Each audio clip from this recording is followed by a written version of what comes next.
ইসলামী দৃষ্টিতে একজন মুসলিম নারীর ক্যারিয়ার কি হতে পারে? একজন মুসলিম নারী কোরআনের নির্দেশনা আলোকে মূলত তিনি মুসলিম সমাজের পুরো ভেতর সাইডটা দেখাশোনা করবেন, অর্থাৎ স্বরাষ্ট্র ডিপার্টমেন্টটা পরিপূর্ণভাবে ট্যাকেল দিবেন একজন নারী। একটা রাষ্ট্রের সবচেয়ে গুরুত্বপূর্ণ ডিপার্টমেন্টের নাম কি? স্বরাষ্ট্র ডিপার্টমেন্ট। স্বরাষ্ট্র বিভাগের চাইতে গুরুত্বপূর্ণ কোনো বিভাগ থাকে দেশে? সাধারণত দেশের সবচেয়ে গুরুত্বপূর্ণ বিভাগগুলোর মধ্যে একেবারে শীর্ষে থাকে কোনটা? স্বরাষ্ট্র। আল্লাহ সুবহানাহু ওয়া তাআলা বলেছেন ওয়াকারনা ফি বুয়ুতিকুন্না, নারীরা স্বরাষ্ট্র ডিপার্টমেন্টটা দেখবেন, দেখভাল করবেন।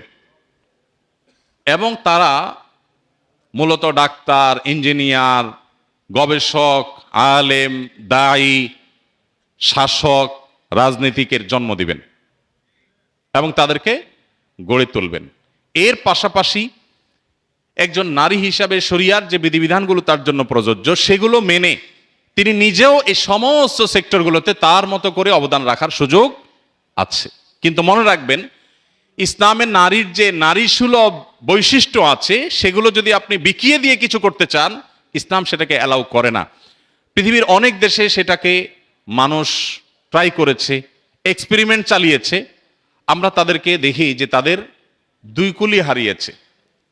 তাদের ঘরের ভেতরের যে সুখ সেটা শেষ হয়ে গেছে, আর বাহিরেও যে নারী খুব বেশি সেফ বা নিরাপদে আছেন তা কিন্তু নয়। পত্রপত্রিকার রিপোর্টগুলো ঘাঁটলে আমরা দেখতে পাবো। এই জন্য একজন নারী তিনি তার ক্যারিয়ারকে অবশ্যই জাগতিক সব বিষয় আশয়ের সাথে সংশ্লিষ্ট করে তিনি অগ্রসর হতে পারেন, কিন্তু তার যে নারী সুলভ শরিয়ার নির্দেশনাগুলো আছে সেগুলোকে পরিপূর্ণভাবে মেনে তারপর যদি সম্ভব হয় করবেন, আর না হলে তিনি ভেতরেরটাকে সামাল দিবেন। দেখুন, অনেক আগে দৈনিক নয়াদিগন্তে সম্ভবত নিয়মিত বারাক ওবামা, সম্ভবত প্রেসিডেন্ট বারাক ওবামার একটা আত্মজীবনী প্রকাশ হয়েছে। অনেক আগের কথা, আমার যদি ভুল না হয়, নয়াদিগন্তের শুরুর দিককার কথা। তো প্রতিদিন ওনার আত্মজীবনী প্রকাশ পেত একটা একটা করে কিস্তি করে। তো ওইটা আমি পড়েছিলাম। একটা জায়গায় তিনি লিখেছেন, অনেকগুলো কিস্তি আমি পড়েছিলাম, একটা জায়গায় তিনি লিখেছেন যে আমাদের মা চাচিরা তারা যখন ঘরে ছিলেন এবং আমাদের বাপ চাচারা বা দাদি নানিদের জন্য দাদা নানারা বাহির থেকে যখন শপিং করে নিয়ে আসতেন, তাদের পছন্দ অনুযায়ী তারা অনেক কিছু হয়তো কিনতে পারতেন না, কিন্তু তাদের সাংসারিক জীবন অনেক সুখী ছিল।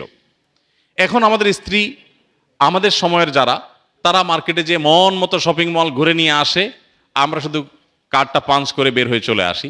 এরপরও আমরা সাংসারিক জীবনে তাদের মতো সুখী না। এই বাস্তবতা কি আমরা কি অস্বীকার করতে পারবো? আপনার মায়ের সাথে আপনার বাবার বোঝাপড়া যতটা, আপনার সাথে আপনার স্ত্রীর বোঝাপড়া তত ভালো না। এই বাস্তবতা অস্বীকার করা যাবে? অথচ তারা কিন্তু ভালোবাসা আদান প্রদান করার তেমন সুযোগ পেতেন না। বিশেষ করে গ্রামে যারা বেড়ে উঠেছেন, সেই ভোরে বেচারা পুরুষ বের হয়ে গেছে, রাতে বাসায় ফিরেছেন, এসার পরে খাওয়া দাওয়া হয়েছে, সবাই যার যার কক্ষে গেছে, তারপর স্ত্রীর চেহারাটা তাও দেখতে পারছে কিনা সন্দেহ। কারণ কারেন্ট ছিল না, হারিকেন বন্ধ করা। আর এখন সুবহানাল্লাহ, আপনি বিয়ে করেছেন, আপনার স্ত্রীর সাথে আপনি হোয়াটসঅ্যাপে তাকে ভালোবাসার মেসেজ পাঠাচ্ছেন, মেসেঞ্জারে পাঠাচ্ছেন, মোবাইলে কল করছেন, ভিডিও কল করছেন, বাহিরে যাচ্ছেন, ভেতরে থাকছেন, কাপড় চোপড় একটা জায়গায় 5টা কিনে দিচ্ছেন, চাইনিজ তো খাওয়াচ্ছেন, থাই খাওয়াচ্ছেন, ইন্ডিয়ান খাওয়াচ্ছেন। এত কাহিনী করার পরও ভালোবাসা যেন কোনোভাবে জমে না। এই জন্য আমি বলি, এখনকার যে প্রজন্ম, আমাদের ভালোবাসাগুলো সব হলো মেড ইন চায়না, আর আমাদের বাপ চাচাদের যে ভালোবাসা ছিল সেটা আসলে মেড ইন জাপান, খুব স্ট্রং। তো এই কথা বলার উদ্দেশ্য হলো যে একজন নারী, একজন মা, তিনি যদি মনে করেন যে না, আমি ওয়েস্টার্ন কালচার দ্বারা প্রভাবিত হয়ে যা খুশি তা করবো, তাহলে তাদের মতো আম এবং ছালা দুইটাই হারাইতে হবে। তারা দুইটাই হারিয়েছে। আমাদের মা বোনদের ঠিক করতে হবে যে আমি ইসলামী শরিয়া দ্বারায় পরিচালিত হব কিনা। আপনি যদি ইসলামী শরিয়া দ্বারা পরিচালিত হয়ে ডাক্তার হন, ইঞ্জিনিয়ার হন, ইসলাম আপনাকে অবশ্যই অ্যাপ্রিসিয়েট করবে।